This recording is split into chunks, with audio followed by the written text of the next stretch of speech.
ime je Isidora Vlček, ja sam glumica, ali kao što možete primetiti, moje prezime se ne završava sa Rić.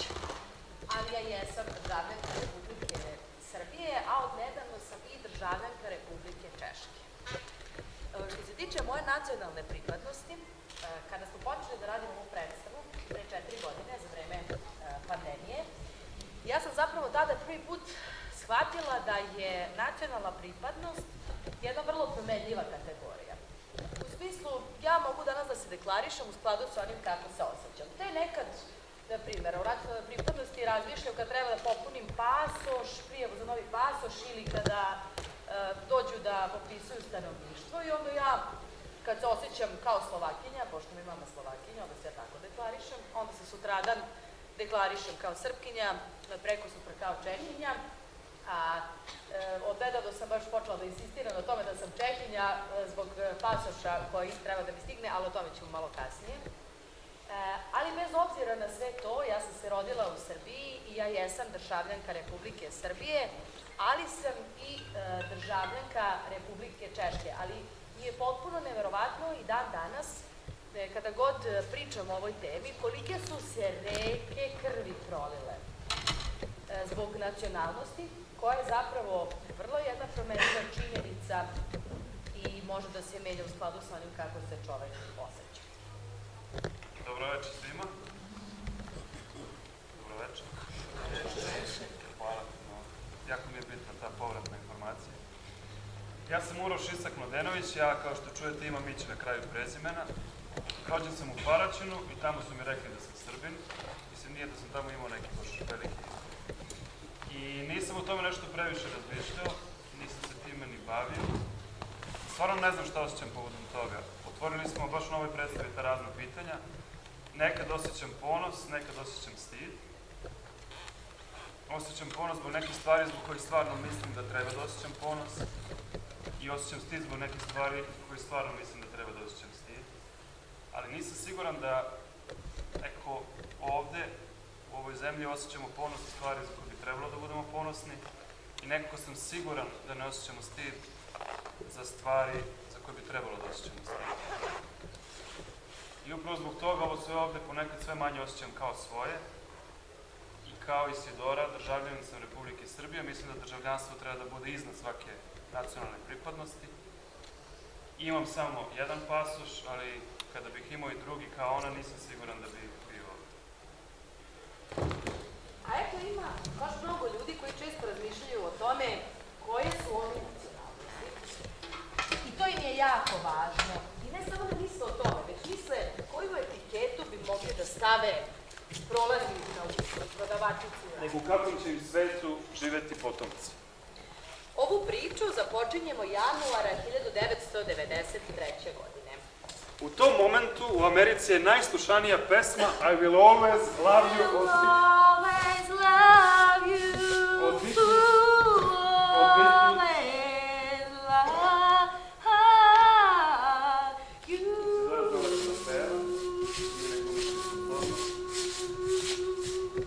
Od Whitney Heber nije umrla. A na Balkanu je bukta bratoubilački rat. Prvi ratni sukob u Evropi nakon drugog svetskog rata. U Ženevi u okviru mirovne konferencije predstavljen je Vance-Overon plan koji Bosnu i Hercegovinu određuje kao državu sačinjenu od 10 provincija. Taj plan je na kraju odbijen. 21. januar 1993. godine. Pijačna tezga u Trebinju u ulici Muje Zupčevića. Hladna je zima, ali ne previše. Radni je dan, pa nema velike gužve, a i ratno je vreme. Ljudi se snalaze kako umeju. Žene prodaju domaće sireve, meso i odevne predmete. Iz zvaničnih sudskih zapisa znamo sledeće.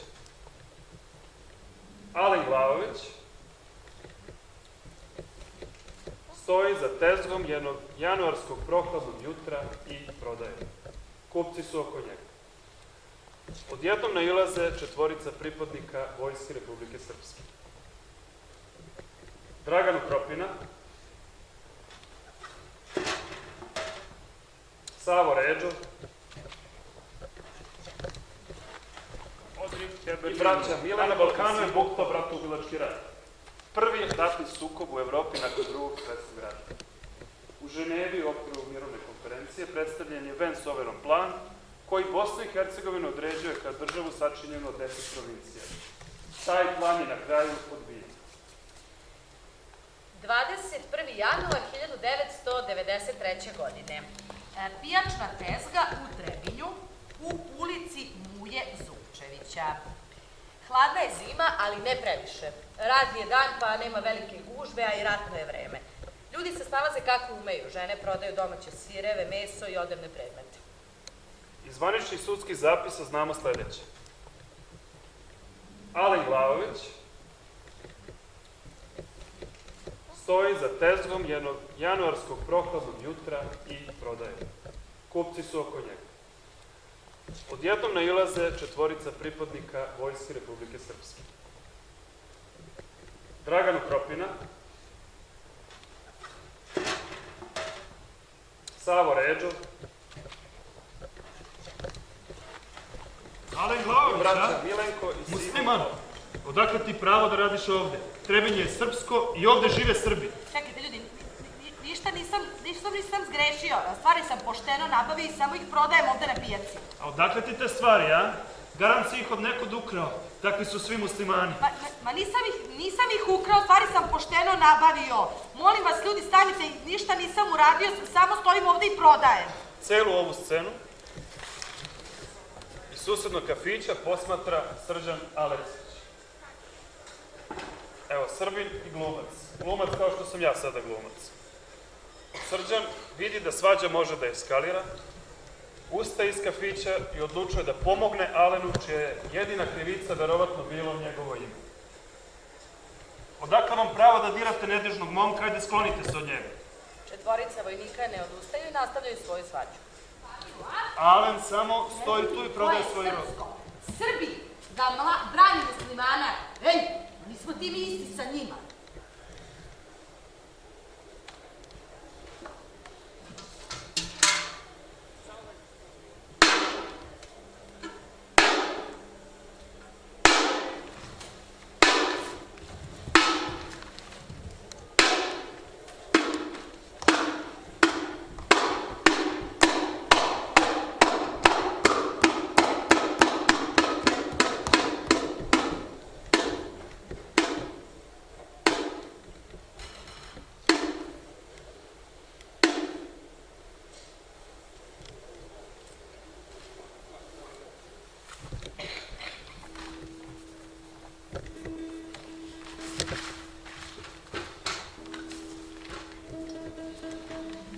Četvorica vojnika su toliko batinali Srđana da je na kraju završio u Novom Sadu, ulice u Sarajevu, Pančevu, Beogradu, Sanskom mostu i Podgorici nose moje ime i tako sam istovremeno u svim tim gradovima. Wow. A šta bi ti rekao, šta je tvoj najveći uspeh? To što ne delim ljude po veri i nacionalnosti. Imam nekoliko glumačkih nagrada i juniorski rekord u plivanju.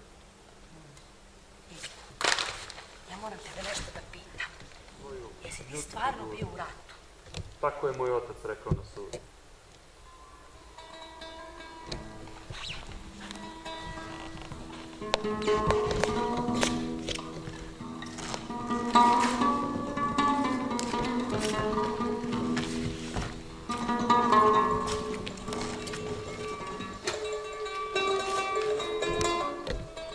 Alen Glavović je nakon Srđanove smrti zauvek napustio Trebinje.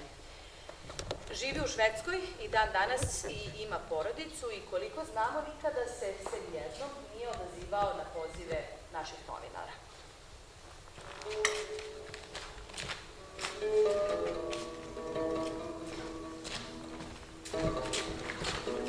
Lepa ti je priča uzvična.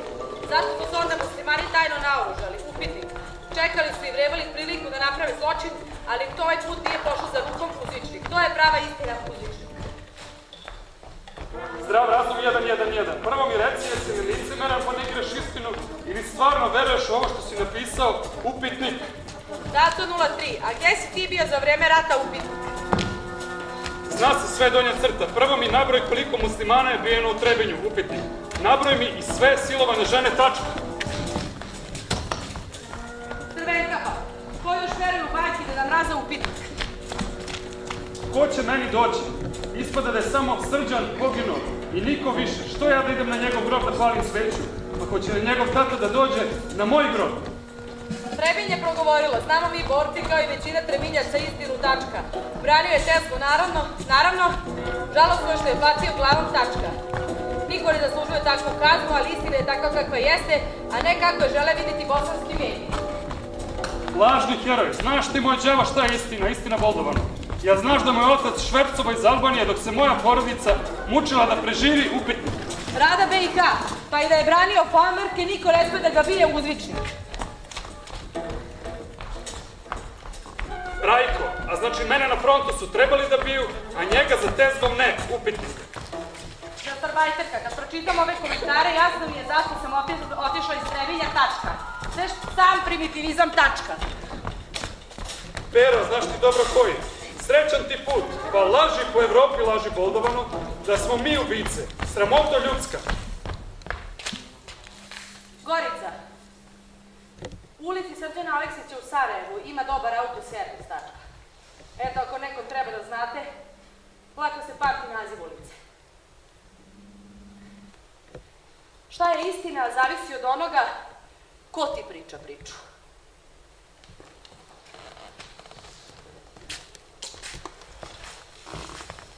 Ovo je priča od pre 31 godine. I mnogi mladi, koje ste vidjeli? Kako? 2000. Mnogi mladi će reći, evo na primjer, to je mnogo pre nego što se ja rodio, mnogo pre nego što su se moji drugari rodili, moji braći i sestre, da tako nešto više ne postoji. Pre 14 godina u selu Jabuka u blizini Pančeva u Vojvodini, jedan mladić, Rom, je ubio 17-godišnjeg mladića Dejana S. Preko Facebook komentara njih dvojica su se svađali i Rom je optužio Dejana, to jest Dejan je optužio Roma da mu je ovaj ukrao patikle. Svađanje je dovelo do fizičkog nasilja i Rom je ubio Dejana. Meštani sela su tada kamenovali sve romske kuće i svakodnevno ih maltretirali sve dok policija nije odreagovala. Pred 10 godina u Begeču, blizu Novog Sada, jedan Srbin ljubio Makedonca, muslimana, vlasnika pekare Slobode. Policija je izašla sa saopštenjem da ubistvo nije nasilno.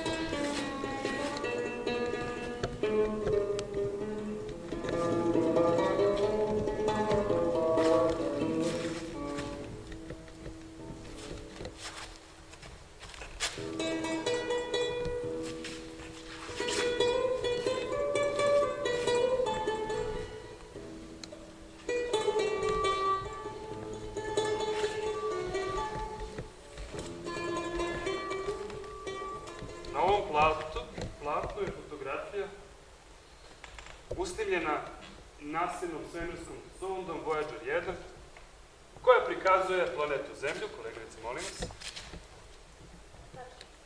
udaljenu 6 milijardi kilometara. Ova fotografija je inspirisala naučnika i astronoma Karla Sagana da napiše tekst Bleda plava tačka.